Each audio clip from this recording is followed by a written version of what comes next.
Krishna says, Susupam Kartam Abhyayam. This should be a very joyful process, and Maharaj is very wonderful and expert at doing that. So, together, let's please welcome His Holiness Bhakti Marga Swami with a wonderful Hare Krishna.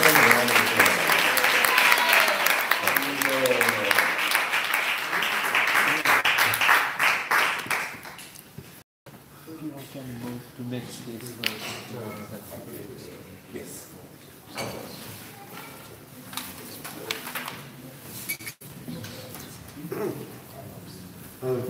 Thank you so much, Maharaj, for that nice intro. I'm going to ask a small favor. Is it possible for us to do some sliding yoga? Just a little closer. Everyone can come. Was this in Bhagavad Gita? Yes. At least a body length or two. Come closer. Like that. Okay. So first of all, before we start, we'll sing a bhajan. It's a song, a devotional song that our guru, our founder, used to sing before giving a presentation. So if you don't know it, just try to absorb it, that's fine. If you do know it, sing nice and loud and clear, all right? And it will be receive and respond style. Is anybody good at this here? I'm just going to use my hands. Are you good enough? That's enough. One set is good enough. All right. Jaya Radha Madhava Kunja Vihari. Jaya Radha Madhava Kunja Vihari. Jaya Radha Madhava Kunja Vihari. Jaya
See what is the divine grace? See Bhakti Swami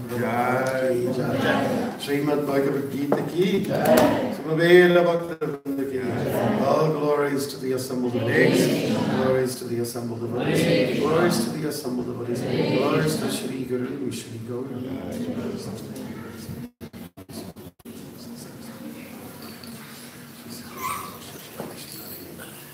Thank you very much for coming, and it was a pleasure for me personally to be here for your annual Ratha Yatra festival, the Chariot Fest that took place at Benny Franklin Parkway. Got it. And the last time I came here was 3 years ago. We were walking across Canada, myself and I had a couple of assistants across the U.S. Did I say Canada? Yes. I did that too. Okay, and yeah, we stopped by here. Pennsylvania was one of my more favorite states. You want to know the favorite one? Yes. Utah. Okay, and I love Pennsylvania. It went on forever. It's very beautiful, pretty, and in the fall time. It was great. So we started off doing a little sliding yoga, so we like to do something else just for good starts. We did this on the stage yesterday. Okay, it's called facial yoga. Okay, so we're asking you to look extremely grumpy. And we're asking you to raise your arms up in the air. Put the palms together and the thumbs. Bring it down to the forehead. Have the thumbs come down and ski slope off the nose and land on the lips. Now you flatten your hands against the face and stretch it out and you end up with a big smile. Hare Krishna. Susukam Karatam Avyayam. Hare Krishna.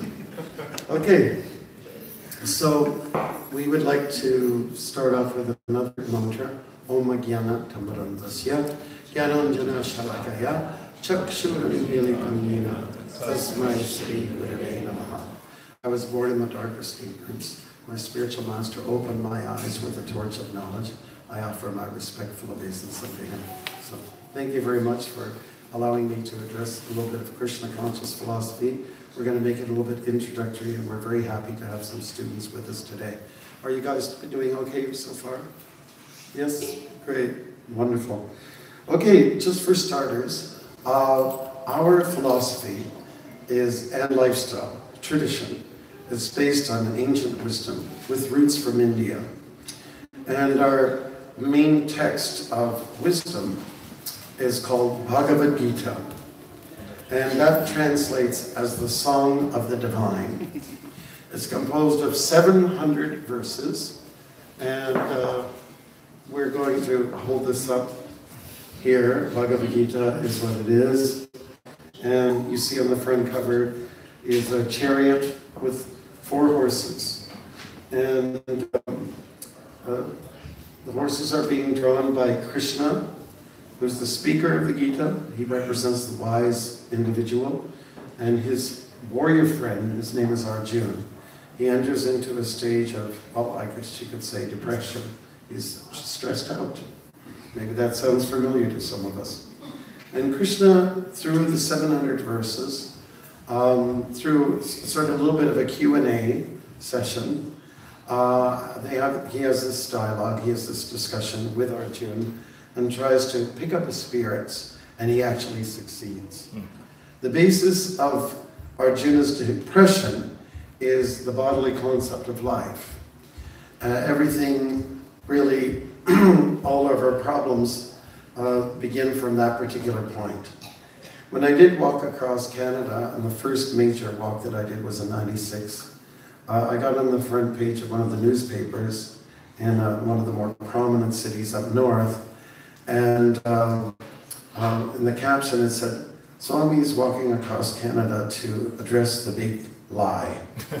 So the big lie that I was referencing to was that we have a misconception about life. And when I say we, I mean it's like a wholesale human predicament. Not only humans, but all other forms of life, of which the Vedas, our ancient texts, say there's at least 8,400,000 different forms of existence. And we all have make this one mistake. The conclusion is, I am this body. But Krishna would have Arjuna understand differently. He would say, I am not this body, but in different ways he's saying something, and I'll give it to you in Sanskrit, and maybe this is a take-home thing. We should always leave a temple, not just with a nice satisfied belly, because we had good prasadam, but also something that might be something philosophical that we can give some thought to.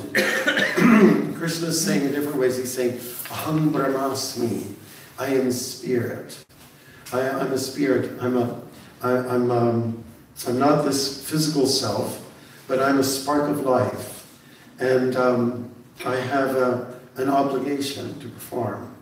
And then there's several chapters in the Bhagavad Gita where Krishna is talking to his friend Arjuna about how to overcome the basic problems of life, and helps him to understand that service is at the heart of all of our, let's say, like solutions to our problems. Service, engagement, obligations. So when people may ask, okay, you say, you address that I am not this body, then what am I? I am a spirit. Well, then what is the next question that might naturally arise? And that question could well be, well, what is the function of the spirit? Am I just a light bulb, and if someone switches me on, I glow, and then if the switch goes off, I'm in a bad mood. Then I kind of go into a coma, or I just go to a deep sleep, and am I not relevant anymore into the world? So Krishna is talking to Arjuna in at least chapter 3, 5, and in many other, he sprinkles it out throughout the Gita, throughout the 700 verses, about service, engagement, service to others, and ultimately to the Creator. So that's this thing that of being engaged, using all of our senses through the practice of what's called Atmanivedanam. Atmanivedanam means it's one of the 9 processes of devotional service, and it comes at the tail end of the angas, the different branches of devotion, bhakti we call it. And Atmanivedanam means simply to surrender. On my 3rd walk across Canada, I was interviewed on a radio program, and the person who was interviewing me was somewhat into the New Age movement and so on, and asked kind of the right questions, if you will. And then she gave me the answer, what's the idea of yoga? Your practice, yoga, which means to connect with the absolute, and bhakti, devotion. So where does it bring you? To what stage, to what level does it take you? And I was a little bit hesitant. My answer was surrender, but I didn't like that word. It doesn't sound very flavorful. It doesn't sound very palatable to a lot of people. Surrender is, maybe it's a martial term, it's something used in warfare, raising the white flag and so on like that. And I submit, and I become your slave to the enemy, It doesn't have great connotations. But I was slowly letting it leak out because I had to tell the truth. And the truth, according to the teacher, because I'm a student of Bhagavad Gita, I'm a follower, I have to tell the truth, what I believe in, what I follow. So my answer was, so it is about surrender. And I put a little question mark at the way I sort of flipped it up, surrender. And I was wondering, are you going to, Are you going to decapitate me for that? Will I be punished for this? Will I get some bad karma for that? Oh, that's my phone, sorry. Nice tone. And so the interviewer, she understood, okay, surrender, yes, I understand. Sweet surrender.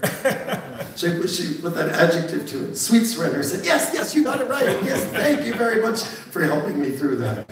So the whole idea about surrender, it's like another word would be submission, but a willing submission, maybe a voluntary submission. Yes, I realized through my life experiences, this is what I have to do. You're not forcing me. I mean, after all, Krishna's telling Arjuna at the tail end of the Bhagavad Gita, he said, I've given you so much wisdom. I've talked to you about karma yoga, jnana yoga, jnana yoga, etc., and bhakti yoga ultimately. But you don't have to follow any of these things because you're a free spirit and you can do whatever you like. So you do as you wish. Do as you wish. So there's no forced situation in this regard. But Arjuna stepped up and he said, I understand. I've taken in all the lessons you've given me, and I will submit to the will of what is for the greater cause. And I will submit to action. After all, Arjuna was a man of action, and he was a martial artist. He was a commander, and that action resonates with him. But in the beginning of the dialogue, he thought, no, I won't take any action. I will be like those yogis. I will be like those guys in the caves, where I'll go to the forest, and I'll just be very quiet. I'll keep my mouth shut, so to speak. This is the kind of scenario that Arjuna was, outlining. And Krishna said, no. That's not the way for you. That is not your niche. That is not what you are. You're a man of action. You're a man of passion. So Krishna's telling him in different ways how to take his, let's say, God-given abilities and qualities and traits and channel them in a direction that will be favorable not only for himself, but for his people. And so this is the whole idea. Maybe you've heard the term dovetailing. Our Guru Srila Prabhupada used that term dovetailing, and I looked it up sometime, not so long ago, maybe a year ago, so, and I still didn't quite get it. What is this dovetail? I know doves have tails, but what really is it? You follow? I was trying to understand, I couldn't at the moment. But the whole idea is to kind of follow the natural psychophysical makeup of the self. Everyone has a different psychological self and a physical self. And you put these two together, it's a nice combination. And in chapter 4 of Bhagavad Gita, Krishna is speaking to Arjuna about how you must follow this psychophysical nature that is yours. And it's a combination of 3 modes of nature, 3 particular energies, which in Sanskrit is called Sattva Gun, Rajagun, Tamagun. And all of us are a combination of these 3 different energies. Some people are very sattvic.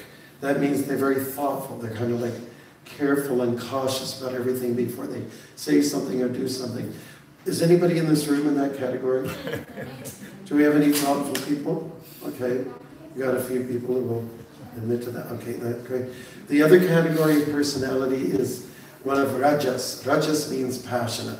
You got all this power. Sometimes it always doesn't go in the right direction, but I mean, you have all this power. Does anybody in this room have this company, fit this shoe? The rajas shoe? Okay, great. Okay, and then finally we have the category of people which is tamas. Tamas is not as glorious. It just means you kind of, leave everything to the last minute. You are a little bit, you procrastinate, and you're a little bit slothful. Everyone's seen sloths, right? They're kind of They got that smile like we were just trying to do, you know.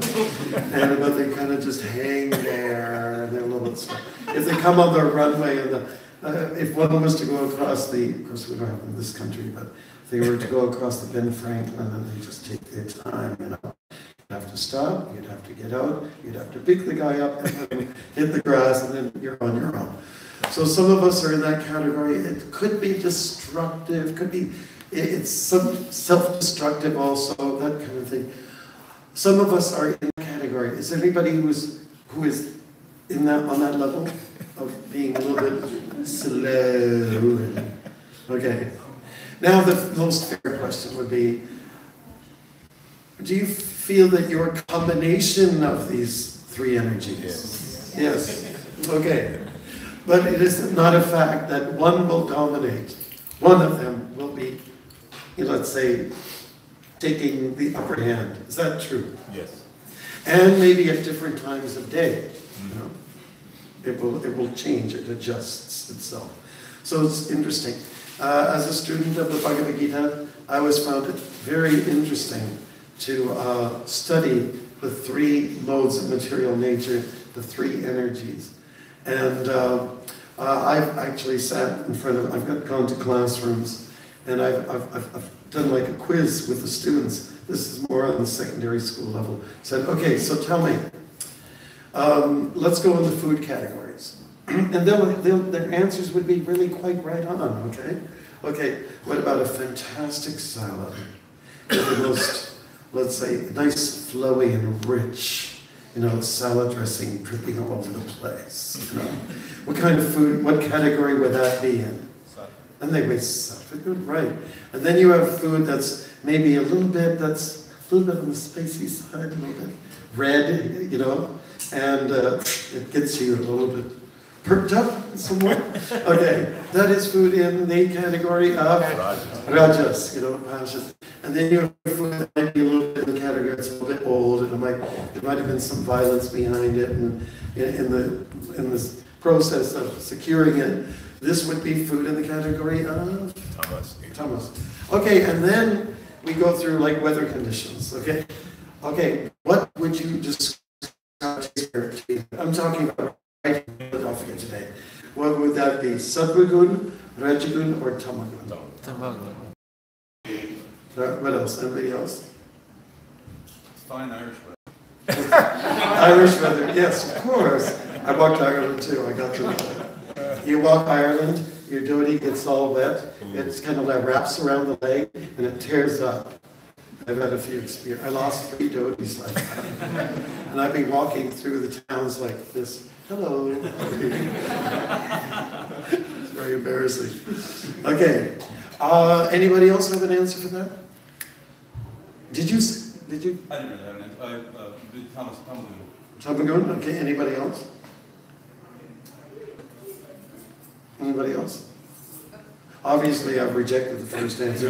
Please don't be offended. Anybody else?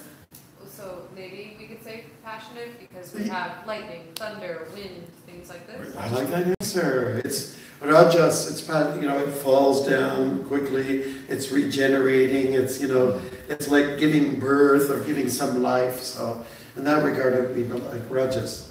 Okay, what about the weather yesterday? Yesterday, before 2 o'clock. Anybody? Anybody? It was ecstatic. It was ecstatic weather. Okay, but that's not in the slides. Okay? It was very cyclic. It was very good. Temperature was nice. It was not too hot, not too cold, right? Just right. And it was very conducive for walking and chanting and dancing and something like that. Slightly overcast and became that way. It was very nice. So anyways, we have some idea. What about a storm, like a very devastating, all the power is out and everything like that? Personally, I think they're pretty exciting. It might be in this mix of passion. But what if a bunch of people die? There's a lot of destruction. What category would you put that in? Thomas, yeah. And you have snowstorms here too, don't you? Once in a blue moon. I'm in Atlanta, so. Oh, you're in Atlanta, okay. So we get the They idea. had Florence. Hmm? Recently they had the Florence, the Oh. Hurricane Florence. In Florida? Or Florence, Italy? Oh, okay. I'm not up on everything. Hurricane. Okay. So I guess we get the idea. Let's do one more category. How about music? Sensitive area. Okay. How about we put on some, light boot Beethoven piece? Like, what would you call that? Light. Something, of course, he's unpassionate stuff. Okay. And what about some of the material that we hear today? A little bit on the. Okay, which would be and more in the realm of darkness.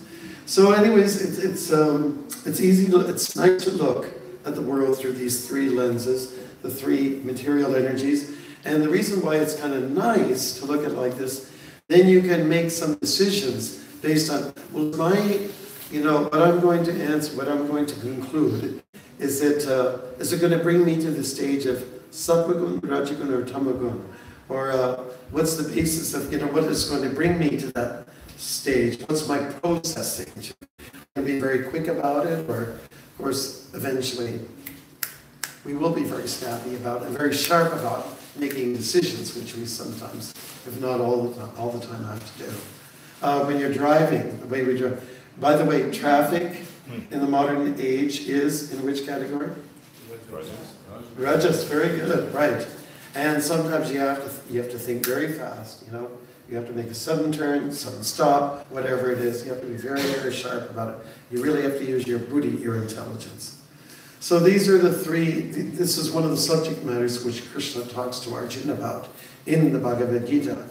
And there is not a denial of these energies. It's not that, it's very hard to find someone purely in any of these modes of nature. But let's take a nice example of what Srila Prabhupada gave. There are three primary colors. And what's one of the primary colors? Red. What else? Blue and yellow. And when you combine blue and yellow, what do you get? Green. And when you compare yellow and red and you mix the two, what do you get? Orange. And all these wonderful kind of combinations, ultimately you get the rainbow, you get everything that's there in the world. So there are many different, let's say, psyches in the world. You can pretty much, how many people are there on the planet? 6 billion. 7, getting close to 7 billion, and that's how many different opinions you have about life and different, ways of approaching the world. But Krishna is trying to streamline it all in a more simple way. First of all, to get the first conclusion about life right. That's a proper identity. And let's say, to challenge identity crisis, which is what many people suffer from today. Not quite sure what I should do with myself. I'm not quite sure which direction to take. I'm not quite sure if I should have a life partner. I've tried a few out. Nothing seems to work. Like that kind of lifestyle is very prevalent in today's world. But when we can establish a few things like what is my psychophysical makeup, what is my actual dharma, what I should be doing with my life, then it comes a little bit easier. And even though we meet with hurdles and we hit some speed bumps along the way, it doesn't matter. That's what life is all about. It has to be simply accepted. And if we didn't have bumps to deal with, then we wouldn't have character. We just wouldn't have character. One of my good friends, Maharaj, he went to school in Chicago, and then he settled in Florida with his good wife. And we were talking about the weather conditions in North America. The North is opposed to the South. Although Floridians, I'm not offending anybody.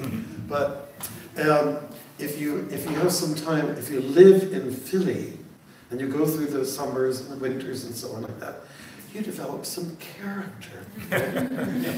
Just because there's a fluctuation, there's different, experiences that are to be had physically, psychologically. And let's say if you're I've been to Hawaii, and it's like heaven there.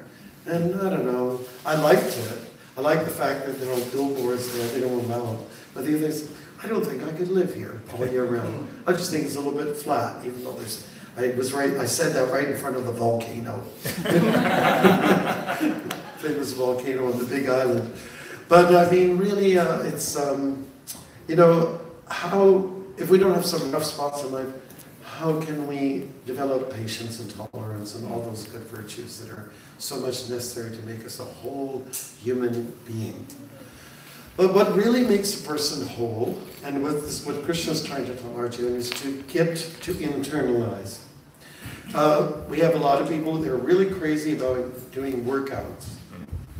But very few people talk about work in, you know, the internalization of things, looking inside and addressing the demons. Like, you're just taking okay, demons, oh, they're probably up here somewhere, attacking the heart, the little demons, you know, the little devils, you know. And they are addressed in Bhagavad Gita as well. There's something called Kama, and there's something called Krod, and there's something called Lobh, and they translate as lust, and then anger, and also greed. And then it's not that these, let's say, traits don't have their place. They do. They actually do have their place. Like, you're supposed to be angry if you see someone else being abused. You better, otherwise there's something wrong with you. And we understand from our philosophy, it's okay to be greedy, but be greedy for God's mercy, not the greenback stuff necessarily, right? Or not for position and that kind of thing. And so they have their place. They actually have their place. But in most cases, it would be good if we could actually sit down in a lounge and sit down with our little demon friends. So listen, guys, I just want to, you know, reason with you. Please level with me. Is there any way we could kind of work together a little bit? Is there any way that, you know, we can all work for the same boss, you know, work for the same God, the same creator, and not be so much in opposition, and be less self-destructive, and, you know, can there be less ego there? I don't know, maybe they'll listen. I don't know. They're a little bit like ghosts. There was this one woman, she was from America, she was traveling around in the US and Canada, and she was doing these talks about she was a ghost expert. And then in the Vedic culture, our Vedic culture, we adopted from India, there are people who have this incredible jnana for Bhuta. I remember talking to Ravinder Swarup, our dear old friend, our godbrother, or I say go-bro, who was, we were talking about ghosts, and he said, there's something called Bhuta Gyan in the Vedas, and it's about wisdom on how to deal with spirits or disembodied entities, you know. And so anyways, this expert on ghosts, she said, yeah, the way I deal with them is I sit down with them and I just have a chat with them, and I don't get intimidated by them, and they don't have to get intimidated with me. It's kind of like a chat. So I'm not sure if this is something that a career you want to pursue or a pastime you want to get involved in. But ultimately, something that is negative can be addressed. Something that is, let's say, may be perceived as not so conducive for my spiritual life can be altered. It can be turned around. You know, it can be. It can be converted, you know, into something positive.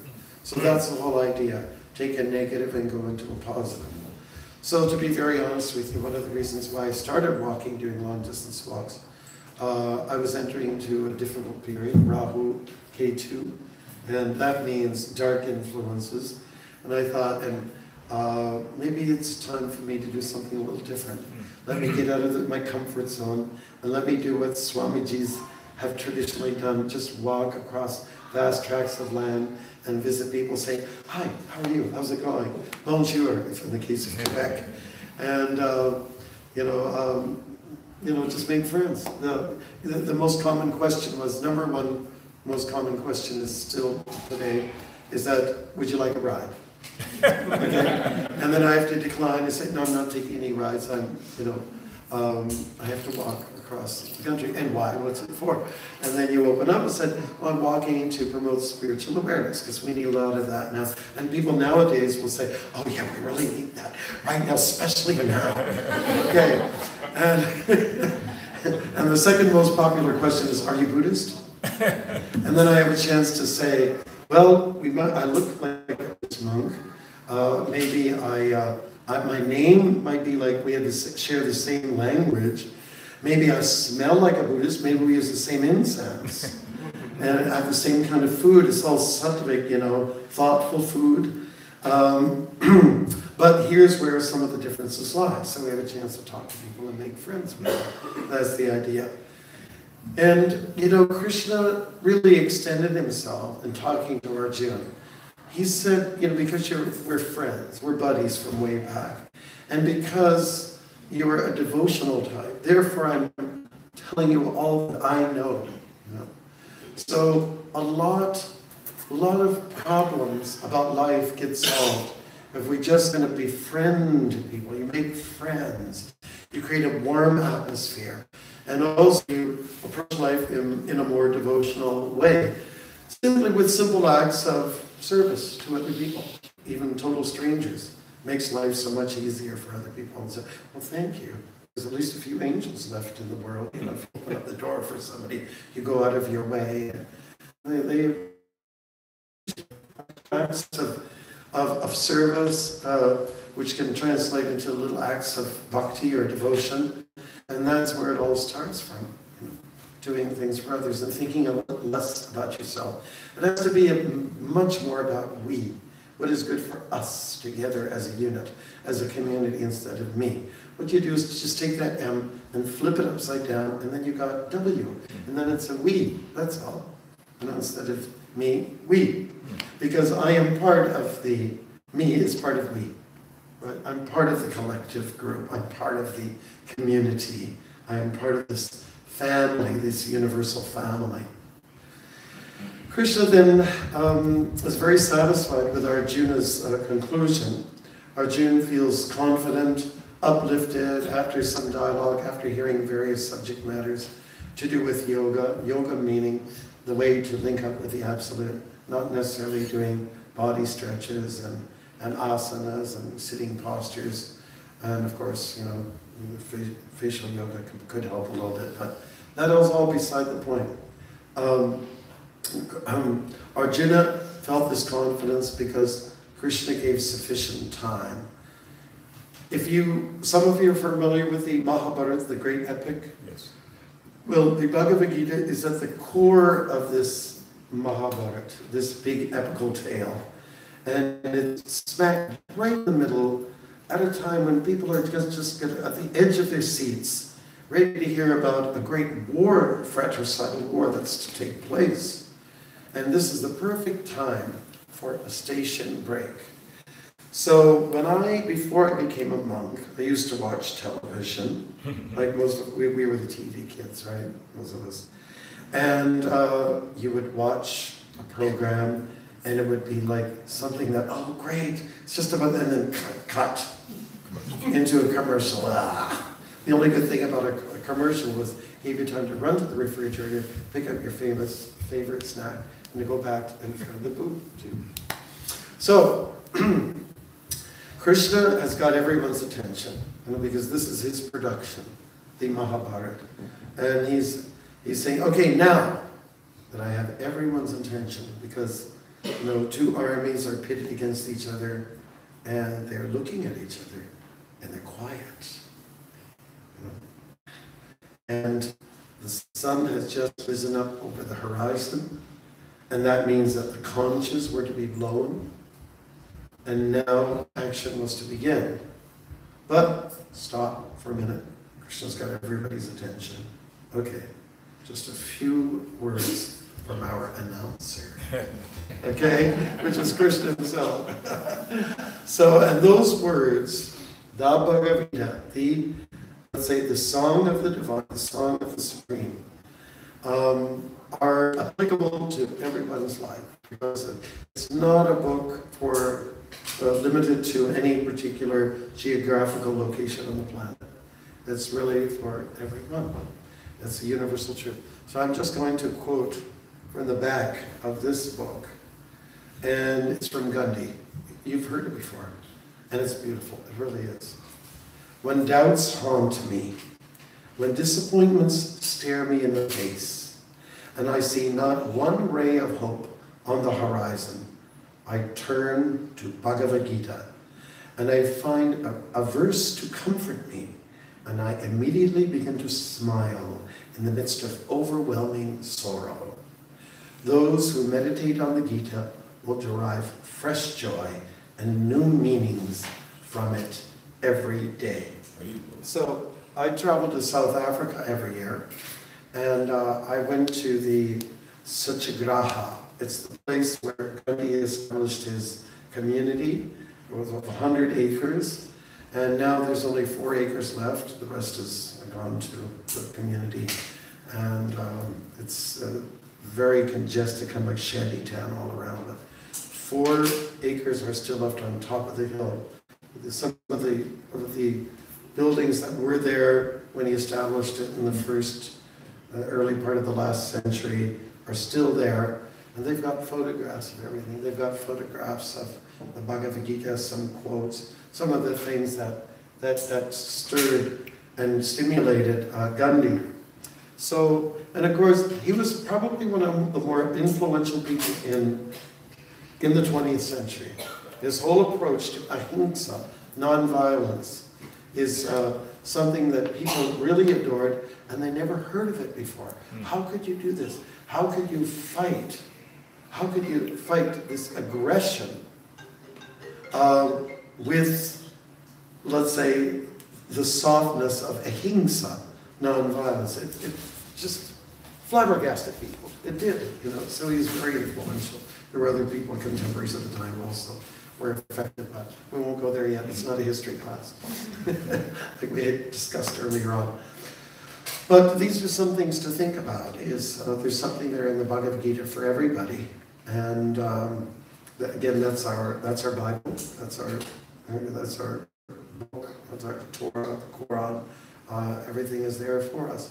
And one of the reasons why I joined Krishna consciousness is because I was raised with a Christian background. I saw, well, Christianity, I see that in here. And I see there's a bit of Judaism there, there's a bit of Buddhism in there, and Islam, it's got a little bit of everything in there. It's got there's a universal truth there. And of course, that's shared by all faith groups, I would clearly say that. And I really feel heavy in my heart why many of the faith groups can't get together and tackle some issues that we all believe in. Like, there's levels of corruption that we don't accept. We clearly say, we don't agree with this, we don't agree with that. It's not good for families, it's not good for community. It's not, it's polluting, it's contaminants to the brain, to the mind. We don't want this. It would be so nice if we could actually bond together, all the groups, and we would have a mighty force. Unfortunately, we have institutional walls that make it very difficult. I can't really talk to you. So I remember when I was just a teenager growing up in a small town, southern Ontario, and I went to this one church. It was a Catholic church. It was red brick, and a kitty corner was the Anglican church. It's the same brick, the same architectural design. What's the difference? Is there much of a difference? There isn't much of a difference.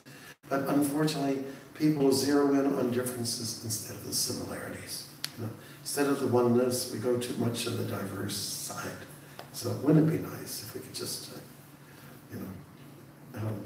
come together and be a dynamic force?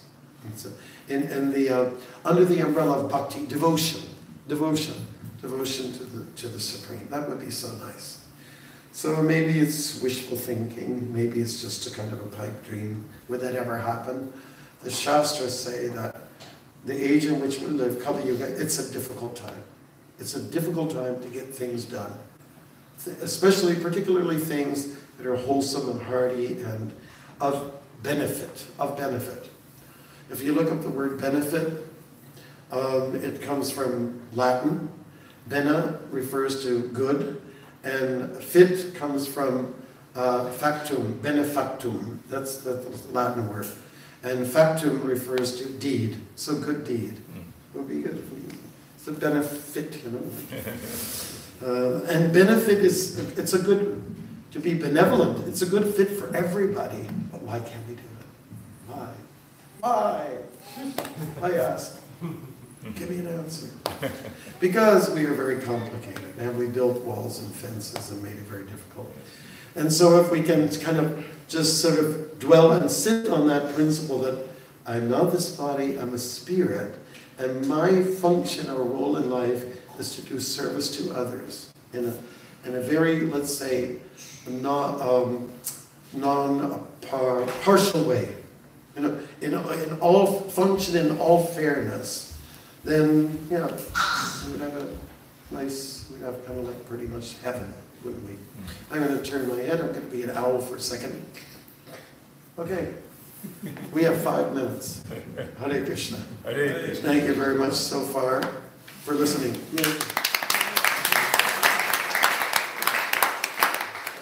Does anybody have any questions or comments? Anything at all? It can be very basic. It's really okay. It's not a problem whatsoever. Okay. Prabhu in the back. We'll start with you. Sometimes in this world it seems difficult to get away from conflicts with people and aggravation with each other, and it's hard to always be tolerant.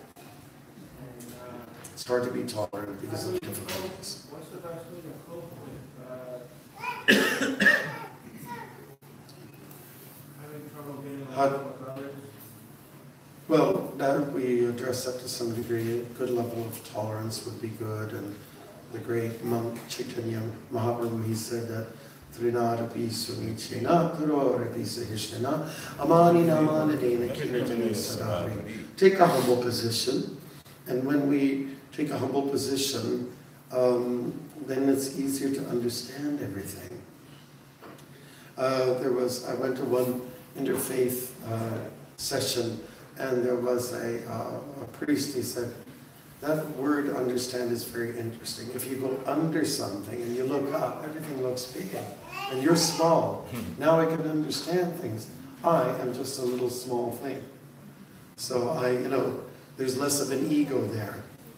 So may difficulties come. We welcome them. Inconveniences, they make us stronger. We just have to know how to handle them when they come. Maybe it's a good idea to say, thank you very much, Mr. Inconvenience. I really appreciate it. Give me a few more. I can't take too much all at one time. Let it come in little installments here and there. And you had a question. So I work for this older couple that retired, 60th generation. They're fairly agnostic, really good-hearted people, motivators. And the husband of the couple, he was speaking to me the other day, and he said he knows him by Krishna, he knows about Bhagavad Gita. He said, I'm reading a second version of the Bhagavad Gita, and right there I was like, which version is it? And he told me, I don't remember, it's not as it is. And he said, I read it before, and I can't really comprehend why God would advocate warfare and encourage Arjuna to go and kill his relatives.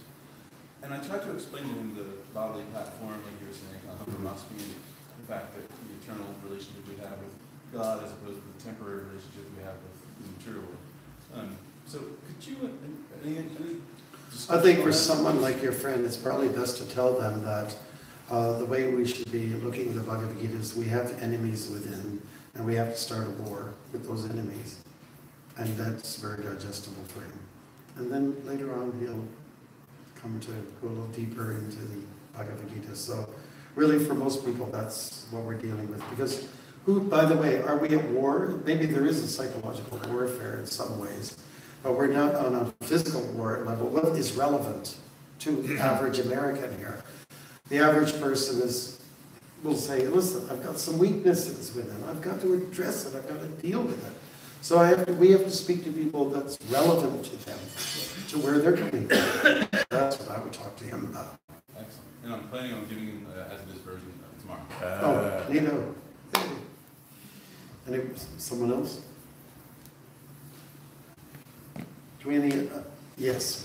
I was interested in what you were saying about the interfaith relationships, and Do you have any ways to make any headway there? I mean, do you have any suggestions or thoughts, even within a small community or like within the city? I mean, I've had some interest in that, and looking, just exploring that in Philadelphia, and I just didn't know if you had.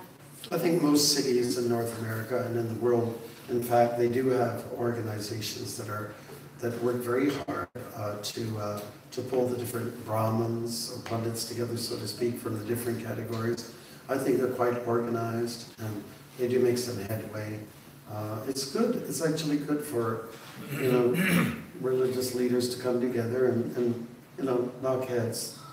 Meaning, let's come up with some things that we can do together to better the world. So I'm sure here in Philly, which is a very mature place, has those kind of arrangements. And to participate simply means that, hey, we're all equal. I am not, because I belong to a slightly different approach, doesn't mean I'm better than anybody else. You really have to get down to cut down those egos, chop them right down, and say we're all like Brahmins. Oh, thank you. I think you're supporting. Oh, should I do this? Yeah. Yeah. We're all, and all the communities have the same issues, same problems, whatever it is. That's attacking the communities, entertainment, early pregnancy, drugs, whatnot, just basic secularization of society, all these believing in science and not believing in something that's beyond science. So, I mean, all the same challenges are there. We all are really dealing with the same things. Everyone's getting cancer. Everyone goes to McDonald's. Many people. Starbucks, maybe? Okay. Really, it's the same, pretty much the same culture, same issues that we have to deal with. Family. I've got challenges in the relationship. What can I do about it? All those things. So it's a good idea. We can definitely get ideas from other groups, and because they've maybe gone through the same kind of things that we 10 years before. Okay, what can I learn from you? And what can you learn from me? It's a beautiful exchange. And this is traditionally what Brahmins are supposed to do. If you want to know what a Brahmin is, chapter 18, text 42, it's all there. They're the most thoughtful people. Shama Jamastava, Shanti. Do you want to do it? Snap it up. Shama Jamastava, Shanti Artivam Eva, Jnana Vijnanam Astikyam, Brahma Karma Svabhava. Anything else? Well, just one thing for her to consider was I was in Atlanta. I was working with an interfaith group, and for 15 years they elected me the chairman of that group as a Hare Krishna, and they participated in our festivals. They gave talks in our temple because of one simple fact: we said we're not going to proselytize. We're not going to try to convince anyone to join a different group. We're going to respect each other, and I did learn a lot from that association. So the first thing is to go and participate on an equal platform and share Krishna consciousness. It really works. Yeah. It's really, I'm sure Prabhupada, our Guru Maharaj, would be very pleased to see us participate in these kind of functions. Do we have any questions at all? Any from some of the students that are visiting us for the first time? Anybody at all? Do you have anything? Questions? Yes, okay. I got a question. You talked about yoga being connection to absolute truth. In your personal experience, do you go through like waves of ups and downs to your own connection with absolute truth? And if you do, what do you do when you're at a down to get back to the Good question. So, being in this world, most of us who are, on this path, will find ourselves whether, up on the top of the hill and then down and deep in the valley. And the good thing about being deep in the valley, that's when you start to maybe call out for help. And the best way to get help is to, I just contact, I'll personally just contact somebody who gives me a charge, a boost, some optimistic person, who's also a follower. And I find that just makes all the difference. It doesn't take much to kickstart me again. Everybody needs a boost. You gotta get booster cables, and so that comes in the form of just, we call it sangha. Just connecting with somebody who's got that positive edge in life. And what if that person happens to be down in the valley too? And then you have two lonely people together. Well, go to the larger group. We find that if you just inject that sort of positive notion, like Balabhadra was talking about, susukam karatam aviyam. Just go into that, throw yourself into the joy of devotion. The joy of devotion, which is to sing, to dance, to sing something that's very meaningful, and do it as an offering, instead of just, self-gratification. So I think the key thing, Chaitanya, another, like we already quoted him, he said, Sadhu Sangha, just go to that person who exemplifies, lives and breathes the philosophy of devotion. That's the best way.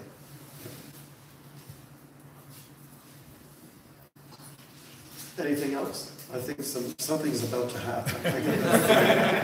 Something's going to happen. Close the door. Any other questions at all? Anybody? We do have time later on, I think, right? Yes. Okay. So we want to thank you very much. I want to offer my congratulations to all the managers of the Rath Yatra. It was very successful. I enjoyed it immensely. And the prasadam was excellent, I had. And the kirtan was great under the tent. And we had a chance to mingle with some of the folks, and it was great. It was really, yeah. And you got the best time of the year, man. It's the end of September. It couldn't be better. It's a very sattvic. This is a good time of the year. Take advantage of it. The best food is available right now. Offer it to Krishna. This is the best time. You get the best sleep now, this time of the year. The nights are a little bit on the cool side. So you got the best food, you got the best sleep. What more can you want? All right.